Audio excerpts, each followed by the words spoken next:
How can an employer recover information I've erased? One of the themes of questions that I've gotten over the years are basically people trying to hide things, be it from spouses or whatever. But one of the more interesting scenarios is what people do with the equipment and computers that they happen to have at work.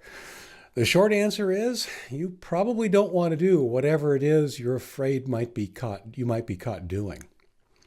How can an employer recover information I've erased? As much as you might wish it otherwise, it's just not practical to try and hide your computer activity from your employer. I'm Leo Notenboom. This is AskLeo.com. Question. I just saw this article where a company did a forensic investigation of one of their employees' computers. How do they find searches and network activity if one clears their cookies and uses CCleaner? There's so much more to your computer, as well as your activity history, than just cookies and whatever tools like CCleaner can clean. So much more. I'll review a few of the more obvious ways employers can recover or collect information about your activity. Realize, though, it's not with the intent that you be able to hide what you're doing, but to illustrate the futility of even trying. Cookies and CCleaner. Cookies are effectively small data files left on your computer by some of the websites you visit. As you might imagine, while the contents of the files might not be useful, they're specific to each site, the fact that there exists a cookie from a specific site means your web browser has at some point fetched a page from that site. In other words, it's one way to see where you've been. Tools like CCleaner can easily and quickly clear cookies. In addition, such tools also clear other traces of activities like your explicit browser history, temporary files, the contents of your browser's cache, and much more. I'll refer to them as an interesting first step to removing some traces of your activity, but they are in no way complete or foolproof. Resurrecting data. The easiest thing to overlook is the fact that deleting a file doesn't delete its contents. Unless the data is actually overwritten by subsequent writes to the disk, there's a possibility that it can be recovered and restored. This is what undelete is all about, the attempt to recover files that have been deleted. Simply clearing your cookies or history or whatever else data cleaning tools might remove does nothing more than delete the files containing the information. There's a chance the files could still be recovered with an undelete tool. The only way to avoid this is to ensure the data is overwritten after it's been deleted. CCleaner and similar tools have something called a free space wipe, which does exactly that. It overwrites all the free space on your hard drive with random data, rendering what was there practically unrecoverable. That still may not be enough to erase all of your tracks, however. Data you're unaware of. Windows is an incredibly complex operating system, as are many of the applications that run on it, including web browsers. It stores information in places you might not know about, or in places you know about, like the registry, but have no way to remove. Even so-called registry cleaners only remove or correct certain types of information and are more about the health of your system than removing evidence of your activities.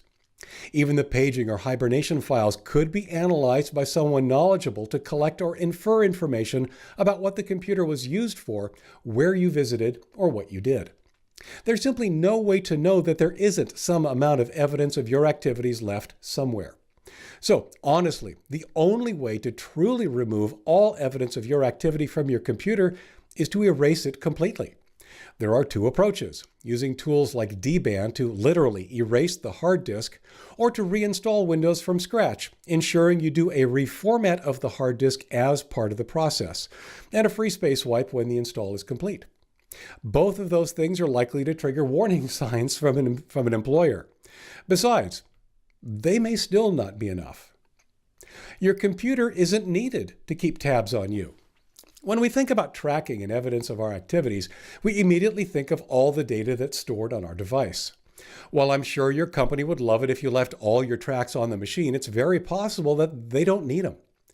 Remember, they provide you with your internet connectivity and local networking.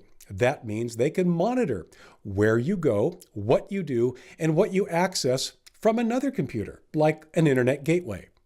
They don't need to access your machine at all. All they need to do is monitor your online activity through the devices they control. And it's not your computer to boot. Finally, it's important to realize that when you use a computer provided to you by your workplace, it's not your computer. In most jurisdictions, you don't have a right to privacy on a workplace-provided equipment.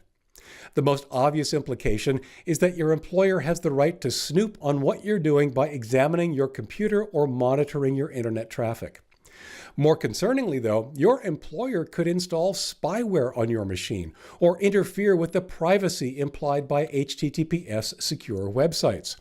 That means even if you completely erase what's on your computer, they may have already collected information about your activity and sent it to their own servers for storage and analysis. Trust. It's complicated. Honestly, it really all boils down to trust. You may or may not trust your employer not to spy on you, but it's important to realize they can. Much of how you use their equipment could be recovered forensically. Similarly, they may or may not trust you to use their equipment according to their rules and guidelines. Once again, it's important to realize that they have ways of verifying their trust in you. I can't say how much invasive spying or forensic analysis is common, and I certainly can't say how much is ethical or justified. What I can say, though, is that it's possible, and that if you have any concerns at all, you should act as if your employer can monitor every little thing you do with their equipment. It's by far the safest thing to do. For links related to this article or to leave a comment, visit askleo.com/67556. I'm Leo Notenboom. This is AskLeo.com. Thanks for watching.